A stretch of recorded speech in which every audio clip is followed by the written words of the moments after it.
अस्सलाम वालेकुम, नमस्कार, सत श्री अकाल एंड गुड मॉर्निंग। दोस्तों कैसे हैं आप? आई डू होप आप सब अच्छे होंगे जी। आज का जो इमिग्रेशन टॉपिक है ये बड़ा इंपॉर्टेंट है। Apply as a parent visa जो है वो क्या होता है। बहुत से कपल जो होते हैं जिनका जो स्पाउस वीज़ा के ऊपर यूके में आए होते हैं और उसके बाद उनकी किसी न किसी अनफॉर्चुनेट सिचुएशन की वजह से उनकी सेपरेशन हो जाती है, उनकी डिवोर्स हो जाती है, या दोनों जो हैं डोमेस्टिक वायलेंस या किसी न किसी वजह से जो है वो अब साथ में नहीं है। अब हस्बैंड की अगर हम बात करें, ये वाला जो मैटर है ये हम एज अ मेल जो है वो बात कर रहे हैं। एक कपल एक साहब जो हैं वो स्पाउस वीज़ा पे यूके में आए और उसके बाद जो है उनका अब चाइल्ड भी है, लेकिन हस्बैंड एंड वाइफ में जो है वो डिवोर्स हो गई है या डिवोर्स चल रही है, लेकिन वो दोनों अब साथ में नहीं हैं। अब वो जो भाई साहब हैं, क्या वो अपना वीज़ा जो है वो अपना पेरेंटल रूट के ऊपर अप्लाई कर सकते हैं और क्या उनको जो है वीज़ा एज अ पेरेंट जो है वो मिलेगा? ये ऑल केसेस की जो अपनी एक इंडिविजुअल सर्कमस्टांसिस होते हैं वो है, लेकिन जो रूल्स में क्या है, जो इसकी जो होम ऑफिस की तरफ से जो आता है फैमिली वीज़ाज़ जो है उसमें जो उनकी गाइडेंस है या जो उनकी गाइडलाइन आती है उसमें क्या आता है। ये बहुत इंपॉर्टेंट चीज़ें हैं। ये आपको गौर से अगर आप अंडरस्टैंड करेंगे तो बहुत से लोग जो हैं जिनके माइंड में ये होता है कि हमने पेरेंटल रूट के ऊपर हमें वीज़ा मिल जाएगा, उनके लिए उनको बड़ी रहनुमाई मिलेगी। क्योंकि बहुत से लोग जो हैं वो बाज़ दूसरे को कन्फ्यूज़ करते हैं। वो कहते हैं कि जी कि सानू तो पेरेंटल रूट के उत्ते साढ़े बच्चा ब्रिटिश ही, हमें उसकी बेस के ऊपर वीज़ा मिल गया। ऐसे बाज़ नहीं होता। बहुत से लोग जो हैं वो बाहर दूसरे किसी बंदे को सच बताते भी नहीं हैं। ये कहना है कि जी कि मेरा बेबी जो है, मेरा चाइल्ड जो है वो ब्रिटिश है तो मुझे लाजमी उसकी बेस के ऊपर वीज़ा मिलेगा। It's not a straightforward as the people they think. अब उसमें पहले पॉइंट ये आ जाता है कि आप जब एज अ पेरेंटल या एज अ फादर जो है पेरेंटल रूट के ऊपर एज अ फादर आपने जब अपनी एप्लीकेशन फाइल की, उसमें नंबर 1 आपका जो चाइल्ड है be under 18 on the date you apply. जब आपने अप्लाई की एप्लीकेशन, बच्चे की एज जो है वो 18 साल से एक कम उम्र हो। अच्छा, सेकंड ये आ जाता है कि लिव विद यू। ये वाला जो लाइन है ये बड़ी इंपॉर्टेंट है। लिव विद यू बच्चा आपके साथ में रहता है unless they are living away from home in full time education.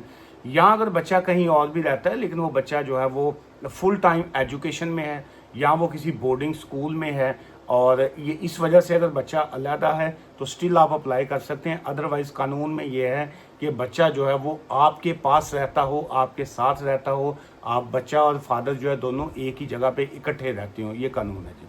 अच्छा, उसके बाद आ गया कि ऑब्वियसली बच्चा जो है वो ब्रिटिश होना चाहिए या सेटल्ड पर्सन। सेटल्ड से मीन के उसके बच्चे के पास जो है वो ILR होनी चाहिए। अब इसमें ये जो पेरेंट रूट के ऊपर जब आप एप्लीकेशन फाइल करते हैं, इसमें पहला पॉइंट जो आ जाता है वो आ जाता है पेरेंटल रिस्पॉन्सिबिलिटी, कि आपकी जो है एज अ फादर आपकी रिस्पॉन्सिबिलिटी अगर आपके पास है तो आप एप्लीकेशन फाइल करेंगे या कर सकते हैं आप।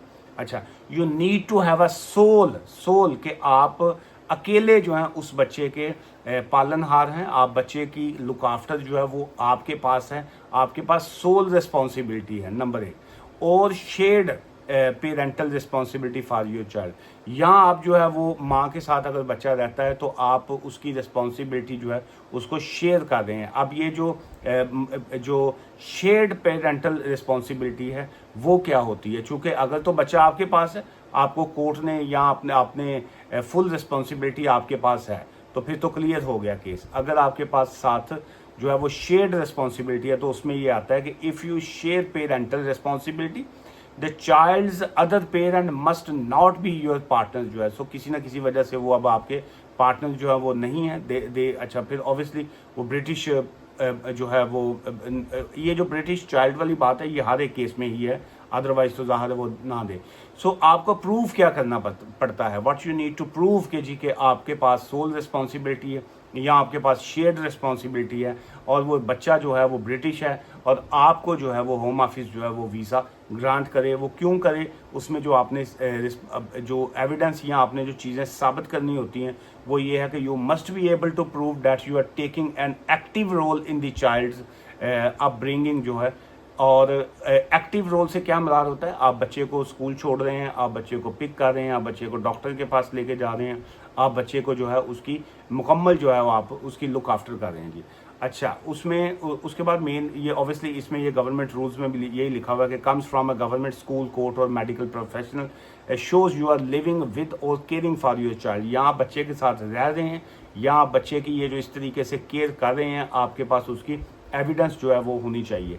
अच्छा, यू कैन ऑल्सो यूज़ जो है a letter from your child school, जो है आप स्कूल का जो है लेटर है वो साथ में दे सकते होते हैं कि जी के बच्चे की जो है पिक एंड ड्रॉप है, और इसके बाद जो है ऑब्वियसली डॉक्टर के पास या बाकी चीज़ें जो है अगर वो आप साबित उसको कर सकें तो वो चीज़ें आ जाती हैं। अच्छा, अब इसमें क्या आपके पास ना कोर्ट का कंसेंट ऑर्डर है और ये बच्चे का डायरेक्ट एक्सेस होना चाहिए, ये ज़हन में रखिएगा। बहुत से लोगों के माइंड में ये होता है कि जी के हमें जो है इनडायरेक्ट एक्सेस मिला हुआ है। इनडायरेक्ट मीन कि वो आपको फ़ोन करने की इजाज़त है, आपको लेटर बच्चे को डालने की इजाज़त है, आप किसी जो जैसे ईद है या कोई सेलिब्रेशन है या एज अ मुस्लिम या कोई आपका त्यौहार है या कोई मतलब आपके रिलीजियस के मुताबिक आपकी कोई एक्टिविटीज़ हैं और वहाँ पे आपको कभी कभी आपके बच्चे से मुलाकात होती है, तो उसको कहा जाता है इनडायरेक्ट एक्सेस ऑर्डर जो है वो उसकी बेस के ऊपर ये एप्लीकेशन क्लियर नहीं होती। और ये बहुत से लोग जो हैं उसके बाद वकील से ये जब सवाल करते हैं कि जी हो रहा की हल है, सो और इसका कोई हल नहीं होता जी। ये कहना है कि जी के अलावा की है जी, यहाँ आप बताएं कि जी इसका क्या हल हो सकता है जी, कोई कुछ नहीं कोई बता सकता होता। ये आपकी अपनी अंडरस्टैंडिंग है कि बहुत से लोग जो हैं वो उनकी ख्वाहिश होती है कि जी इसी टाइप की ही एक एप्लीकेशन की जाए। सो उसमें ऑब्वियसली इसमें फ़ीस जाती है, इसमें आपको IHS की फ़ीस पे करना पड़ती है, जो कि रफली इस वक्त 2600 पाउंड जो है वो IHS की फ़ीस है।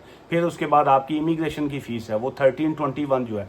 ये दोनों फ़ीसें मिला के अप्रॉक्सीमेटली को 4000 पाउंड्स प्लस जो है ये होम ऑफिस की फ़ीस बन जाती है, और ये नॉन रिफंडेबल होती है। ये जब आपने एप्लीकेशन फ़ाइल की इसमें मैक्सिमम टाइम जो है वो 4 to 6 मंथ्स आता है। लेकिन अगर बहुत वीक केस होता है, वीक वाली इसमें कोई बात ही नहीं है, ये बड़ा सिंपल सा केस है, स्ट्रेट फॉरवर्ड केस है। बच्चा आपके साथ रहता है या आपके पास कोर्ट का एक ऑर्डर है कि आपके पास बच्चे की जो है डायरेक्ट एक्सेस है, तो फिर आपका जो है ये एप्लीकेशन क्लियर है। अदरवाइज जो है ये इस तरह की एप्लीकेशन जो है स्ट्रेट फॉरवर्ड जो है वो रिफ्यूज़ल ही आती है। इंग्लिश लैंग्वेज और फाइनेंशियल रिक्वायरमेंट जो है वो भी इसमें बड़ी इंपॉर्टेंट है। You must also prove have a good knowledge of English जो है वो उसमें ऑब्वियसली जैसे A1 और B1 है, इसी टाइप का जो है आपका अगर कोई मास्टर डिग्री है या बाकी चीज़ें हैं वो लेबर इंग्लिश लैंग्वेज जो है वो भी इसमें है।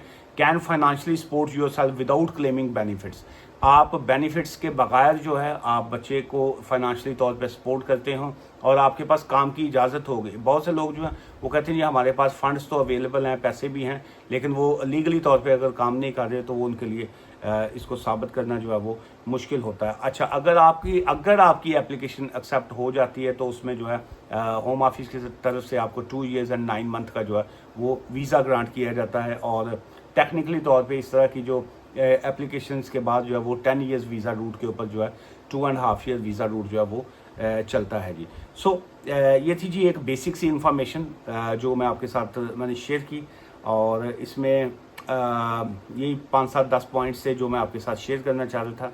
सो इसमें क्या आपके पास यही एक ऑप्शन होता है कि आप यही पेरेंट वाली रूट की एप्लीकेशन ही फाइल करें, या आपके पास जो है कोई और एप्लीकेशन के भी आपके पास ऑप्शंस होते हैं अवेलेबल जो है, तो स्टिल आप कर सकते हैं। लेकिन इस तरह की एप्लीकेशन बड़ी स्ट्रेट फॉरवर्ड होती है, और अगर आप ये 2-3 चीज़ें आपके पास हों तो।